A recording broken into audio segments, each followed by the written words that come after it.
Have you ever seen a ghost or experienced something paranormal? Yeah, in the cold, hard light of science, it's sometimes easy to think there's nothing out to get you in the darkness, but even the most hard-boiled skeptic can feel a chill in a graveyard at dusk or in an abandoned house. So what does science say about ghosts? I'm going to have a go at explaining the soul, nighttime demons, and that feeling that you might sometimes get that there's someone or something there in the room with you. People often say that ghosts are the souls of the dead that haven't fully crossed over to the afterlife, and although no one has yet produced evidence of a ghost under controlled conditions, there have been attempts to quantify the soul. In 1901, Dr. Duncan McDougall had TB sufferers placed on scales in their dying hours and seemed to pinpoint a 21-gram change in their weight at the moment of death.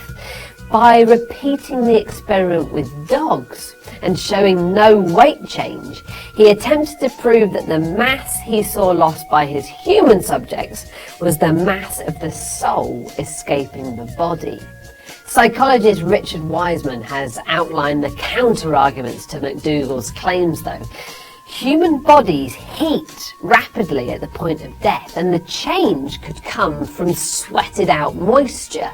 Plus, it's worth pointing out that dogs don't have sweat glands all over like us. That's why they pant to cool down, and that'd support why they didn't lose any mass at the point of death. What about experiencing ghosts firsthand, though? Well, a common demon found in cultures all over the world is a monster that sits on your chest and attacks you while you sleep. In Mexico, there's even a phenomenon named for it, and if you translate it, it's a dead body climbed on top of me. Is there a scientific explanation? Yes, and it's sleep paralysis.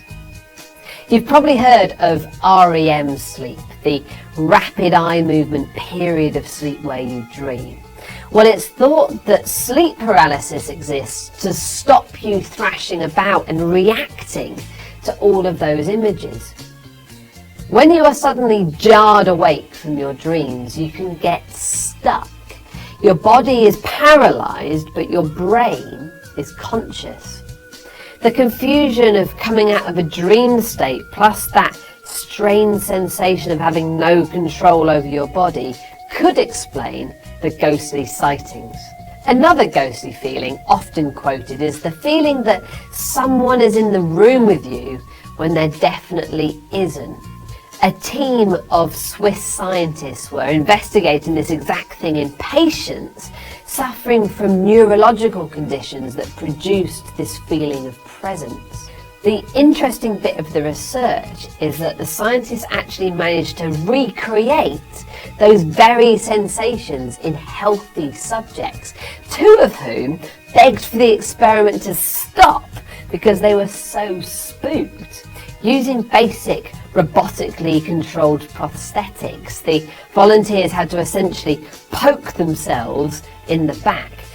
Despite the fact that the volunteers were entirely in control of the device, as soon as a half-second delay was introduced between the control and the prosthetic arm moving, most subjects reported that it felt like another human or presence was in the room. You can get your head around this if you think about how difficult it is to actually tickle yourself.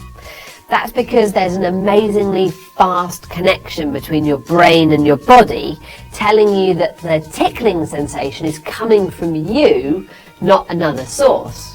Your body is essentially expecting the tickle and it dampens the effect. Otherwise, you'd be sniggering every time you went to cross your legs. One school of thought even suggests that the reason why schizophrenic people sometimes sense other presences could be down to a similar disconnect between what the mind and body are expecting to feel.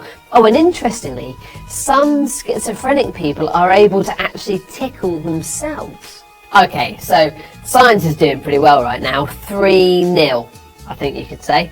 But What if a ghost was reported to haunt a laboratory and the research scientists themselves swore they saw it? Yeah, that'd be pretty convincing. Well, at Coventry University in the 1990s, many staff, cleaners, researchers and engineers reported feeling distressed, depressed and even terrified in the lab.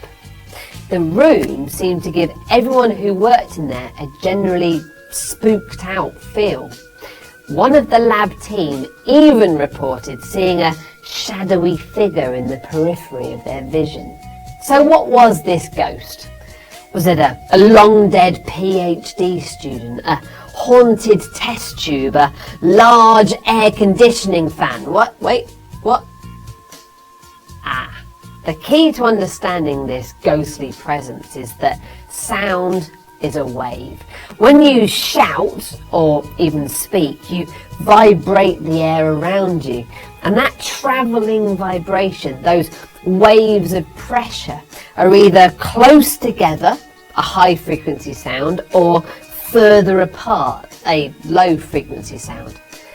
That mosquito ringtone that was used a few years ago was a high-pitched whine with frequency of around 16 kilohertz. That's 16,000 vibrations per second.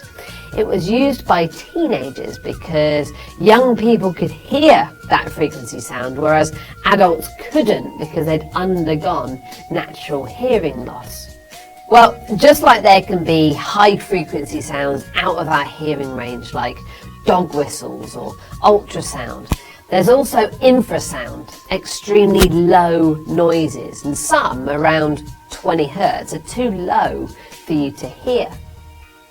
But these changes in air pressure around us aren't only perceived by our ears. Think about ultrasound. We can't hear it, but it can be used to break down kidney stones by vibrating them. Infrasound can also vibrate your body. It's been reported to cause a smearing of vision in certain environments and unsettling feelings. In fact, there have been a fair few reports of hauntings in factories where there were really big fans generating infrasound at about 18 hertz. When the fans were turned off, reports of odd experiences vanished, including the fan at Coventry University. So there you go. That's what science has to say about those reports of ghostly goings-on. We'd love to hear yours though. Do jot them down in the comments. Let us know your spooky happenings. Oh, and if you're after more bizarre body stuff, check out my film on why we laugh when we're tickled. Death, the final destination, the great equalizer. Whether prince or pauper, we all end up in the same place, in the ground. We used to think the definition of death was the heart stopping beating, but that was before we could measure brain waves.